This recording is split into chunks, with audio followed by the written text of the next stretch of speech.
Uppal new Shantinagar Abhaya Anjaneya స్వామి ఆలయంలో శాకంబరి దేవి అలంకరణను ఘనంగా నిర్వహిస్తున్నారు. పునర్నిర్మించిన ఈ ఆలయంలో 7 ఏళ్లుగా శాకంబరి ఉత్సవాలు జరుపుతున్నట్లు అర్చకులు తెలిపారు. భక్తుల సహకారంతో ఈ ఉత్సవాలు మరింత వైభవంగా సాగుతున్నాయన్నారు. అమ్మవారి కృపతో వర్షాలు సమృద్ధిగా కురిసి కాలనీ అభివృద్ధి చెందుతుందని చెప్పారు. ఈ అలంకరణను భక్తులు అధిక సంఖ్యలో దర్శించుకుని తీర్థ ప్రసాదాలు స్వీకరించాలని కోరారు. ఇక్కడే శాంతినగర్లోనే ఉంటాము. ప్రతి సోమవారం ఈ గుడికి వస్తాం. మేము అనుకున్న పనులన్నీ జరిగాయి కూడా. మాకు చాలా నమ్మకం మాకు ఇక్కడికి వస్తే. ఎవరైనా ఇక్కడికి వచ్చి మంచిగా వాళ్ళు అనుకున్న కోరికలు తీర్చుకోవచ్చు. వీలుంటే ఇక్కడికి రండి, అనుకున్న కోరికలన్నీ తీరుతాయి. ఒక 10 సంవత్సరాల నుండి ఇక్కడికి వస్తున్నాము. ప్రతి సోమవారం వస్తాము. ఏ ఫెస్టివల్ అయినా ఏదైనా ఇక్కడికి వస్తాం. మేము అనుకున్న అన్నీ జరుగుతాయి. మనసు ప్రశాంతంగా ఉంటుంది ఇక్కడికి వస్తే. ఇక్కడ పార్వతీమాతని శాకంబరి దేవి రూపంలో అలంకరించారు ఈరోజు. ప్రతి సంవత్సరం కూడా అలాగే అలంకరిస్తారు. ఇక్కడ ప్రతి పండగకి కూడా ఏది చేయాలో అన్నీ చేస్తారు. ఇక్కడ అనుకున్నవన్నీ అవుతాయి. చాలామంది జనాలు కూడా వస్తుంటారు.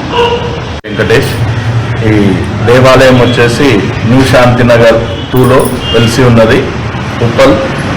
మా దేవాలయం 2014 సంవత్సరం మా నాన్నగారు అధ్యక్షులున్న టైంలో ఈ దేవాలయాన్ని సిద్ధిరాములు గారు, కీర్తిశేషులు ప్రతాప్ రెడ్డి గారు వారి ఆధ్వర్యంలో ఇదంతా దేవాలయం ఆంజనేయ స్వామి ఒక్కటే నిలబడది. తర్వాత దినదిన అభివృద్ధిగా ఉమామహేశ్వర స్వామి వారిని, పార్వతమ్మ వారిని, నవగ్రహాలు, వినాయకుడు ఇవన్నీ ప్రతిష్టాపించుకున్నాము. తర్వాత ఒక 3 నెలల కింద గోపురాలు, ధ్వజస్తంభము, కళ్యాణ మండపము ఇవన్నీ నిర్మించుకొని దినదిన అభివృద్ధిగా ఇది నిర్వహిస్తున్నాము. ఈరోజు పార్వతమ్మ వారికి గత 6 సంవత్సరాలుగా శాకంబరి దేవిగా అలంకరించడం జరుగుతుంది. ఈరోజు అమ్మవారిని శాకంబరి దేవిగా అలంకరించాము. దినదినంగా ఉమామహేశ్వర స్వామి వారికి పరిపాలయంతాం న్యాయేన మార్గేణ మహిమహేషాం గోబ్రాహ్మణేభ్య నమస్తు నిత్యం లోకా సమస్త సుఖినో భవంతు. నా పేరు రాఘవేంద్రాచార్యులు, శ్రీ అభయాంజనేయ స్వామి దేవస్థానం ప్రధాన అర్చకులుగా. మరి ఈ యొక్క ఆలయము 21 సంవత్సరాల కింద నిర్మించడం తెలిసింది. మొన్న ఈ మధ్యకాలంలోని ఈ ఆలయాన్ని పునర్గూడా నిర్మించి ద్వయస్తంభము ప్రతిష్ట గావించుకున్నాము. మరి గత 6 సంవత్సరాల నుంచి, అంటే కరోనా నుంచి 2020 నుంచి మేము మా యొక్క అమ్మవారి పార్వతీదేవికి శాకంబరి దేవిగా అలంకరణ చేస్తూ వస్తున్నాము.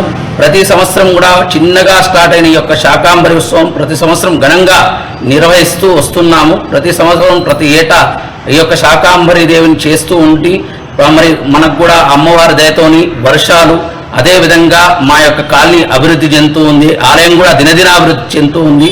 మన్నె సిద్ధిరాములు ప్రస్తుతం కాలనీ గౌరవాధ్యక్షులుగా విధులు నిర్వహిస్తున్నాను. కాలనీ ఫౌండర్ మెంబర్ నుంచి మొదలు పెడితే ఇప్పటివరకు దాదాపుగా కాలనీ ఏర్పడినప్పటి నుంచి అప్పుడే గుడి నిర్మించబడ్డది. కీర్తిశేషులు